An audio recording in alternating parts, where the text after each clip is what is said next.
A pioneer in urban farming, Gotham Greens CEO and co-founder Viraj Puri is revolutionizing the way that we grow, distribute, and access fresh produce. By combining tech with the power of community, Gotham is paving the way toward a more sustainable future for our cities. And it's growing its business almost as quickly as its greens. I'm Tim CRINO, Senior Editor at Inc. Welcome, Viraj. Hi, Tim. Great to be with you. Great to be with you too. So, as I mentioned, your business is growing quickly. You have expanded to California, Colorado. You have more than 400 employees across your organization. How do you communicate purpose to all those people? It must be difficult across a remote distributed workforce. It's certainly a challenge, and it's about clarity of purpose, I think, is really having this unified message of what is our purpose, why do we exist, and it's very fundamentally to leave the world in a better place than how we found it, and using really technology as a force for good to solve many of our most pressing sort of global problems. And I think really having a clear communication strategy, both internal and external, to be able to articulate what that key purpose and message is certainly challenging, but I believe that is key to creating this unified purpose, especially when one is operating such a decentralized business and a business that's increasingly being managed remotely, given COVID-19 and so many other trends. And so, what is your purpose? Fundamentally, what we do is grow fresh produce using fewer resources than the alternative. So it's a really transformative supply chain business that really uses technology to grow perishable food crops using less land, less water, less chemical inputs, and less waste in the equation, while also trying to really improve human health through more consumption of fruits and vegetables, and at the same time, make our cities and industrial areas, better places to live by producing, clean products with clean manufacturing techniques. So that's specifically what our purpose is. But more broadly speaking, it's really to transform our food system. Our food system is so vital. It is the primary building block of society, and our food system does produce billions of pounds of food every day and feeds billions of mouths every day, but it's not without its problems. We still have millions of people that are malnourished. We have high use of natural resources. We have so many diet-related diseases by people just eating the wrong kinds of things. And so it's a very large problem, and Gotham Greens is only solving we're attempting to solve a very small sliver of that, but it's really to put better food on the table while transforming how and where we produce healthy food. And speaking of, 13 years ago you started with a rooftop greenhouse in Brooklyn. Now you're putting more greenhouses on the ground. As you expand and grow as a company, how does your approach to your original mission change? How has it changed? Remarkably, our mission is the same today, 13 years later, than when we first started, which is really to transform food production and put better food on the table using fewer resources. But you are correct. Our first project that we built was on the rooftop of this industrial building in Brooklyn with this gorgeous backdrop of the Manhattan skyline behind our farm. And we were very purposeful in selecting that as our location because we wanted to really create a showcase project that could really advance this idea of sustainable urban high-tech farming. And prior to us starting this idea, it had never sort of been done at the scale or the ambition that we had done. And we figured if we're going to do this and make a splash and get our name out there and get the value proposition out there to various stakeholders, whether it's consumers, whether it's policymakers, supermarket retailers, restaurateurs, then what better place to do it than in one of the world's greatest cities, the largest city in the US, one of the most influential cities. And so it was really important for us to locate in New York City. But as many in the audience would appreciate, land certainly comes at a premium in New York. It's one of the most expensive real estate markets in the world. It's one of the most densely built up. And we started looking up at the rooftops and said, look, this is this vastly underutilized asset class. There's all these acres and acres of unused rooftop. That would make a great location for our first sort of proof of concept showcase farm. And that proved to be a really great decision. It generated an enormous amount of media attention and buzz, and really put our name on the map. But more importantly, it got people curious about, can cities actually produce a meaningful part of our food supply? And I think that project really served as this icon and this beacon for the broader industry. And it's been really rewarding to see dozens and dozens of projects like it sprout up, not just across the US, but really globally. And so I attribute a lot to that first project, but with success comes the need to scale the business. And what we found is that it's quite hard to scale the business and produce more and more of this food if we were limited by rooftops. So we're still very true to this idea of locating our greenhouses in and around large population centers. So today our business has greenhouse operations in and around New York, Providence, Rhode Island, Chicago, Baltimore, Denver, the San Francisco Bay Area, and then newly announced facilities outside Atlanta, Dallas, and another one in the Denver market. So you are right, the greenhouses are much larger in size. They're located on the ground, but in and around these large population centers, so we can grow the food and distribute it within just a few short hours of harvesting it.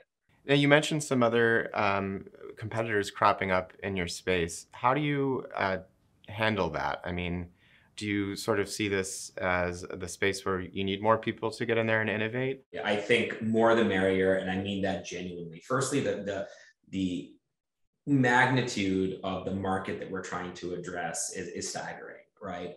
Most people, if not all people, need to be eating more fruits and vegetables in their diets. And we're talking about very large addressable markets for fresh produce in the US and globally. And the vast majority of that produce is currently being produced using unsustainable methods, given water, land, chemical inputs, issues around labor, transportation, the staggering amount of food that we waste that ends up in landfills.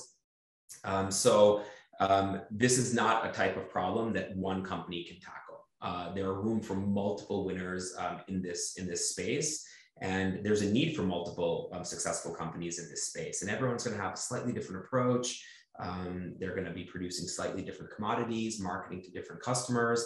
So we certainly welcome the competition, and it makes us stronger. I mean, that is a cliche of capitalism, but it is a true one for good reason. Competition makes you stay on your toes, which is really important. But more importantly, like I said, this is around the order of magnitude of the problem we're trying to address. We have a growing population globally. We have more mouths to feed, and we have dwindling natural resources. So it behooves us to come up with more efficient solutions.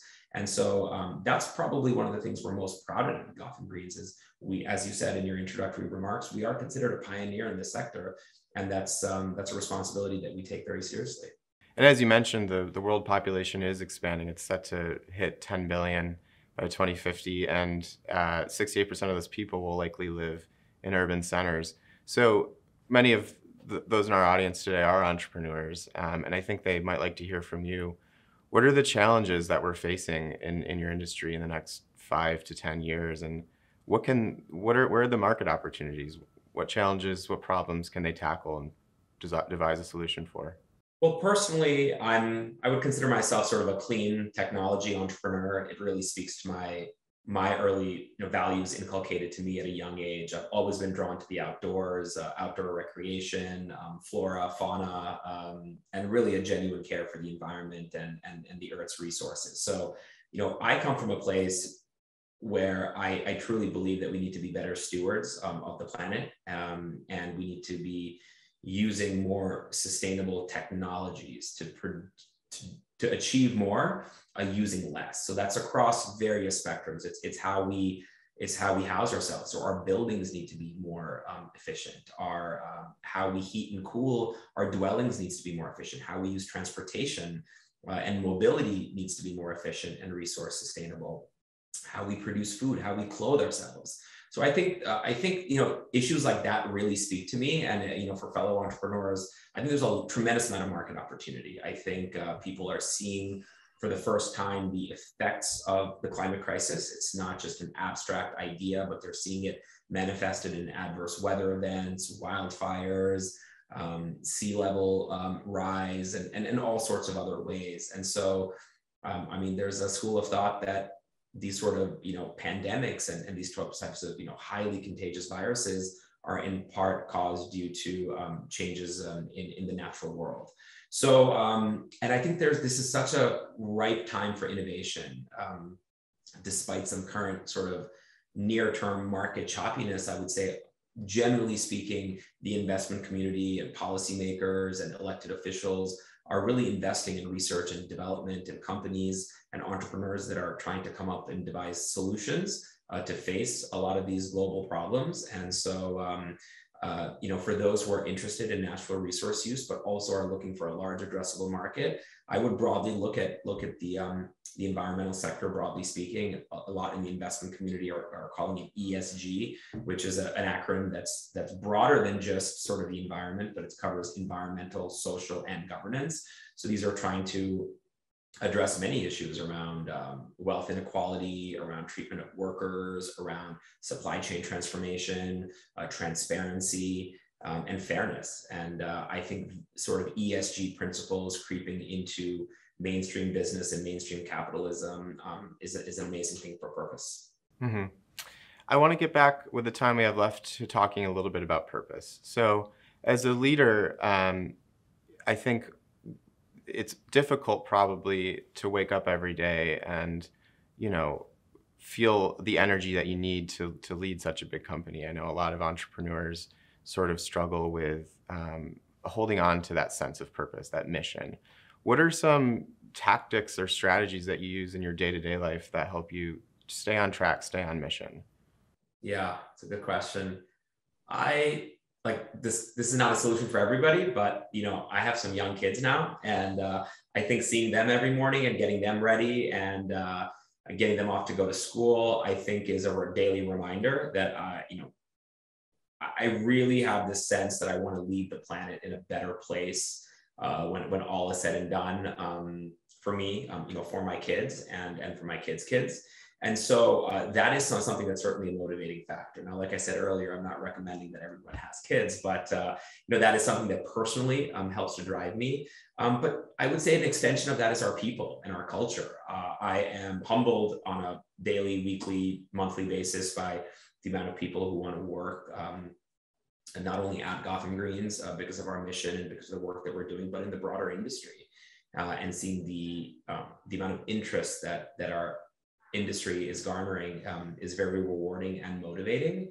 And seeing, just sort of having conversations with people of all ages and generations, genuinely interested in the work that we do, and demanding more from the companies that produce the goods and services that they consume, has been really eye-opening.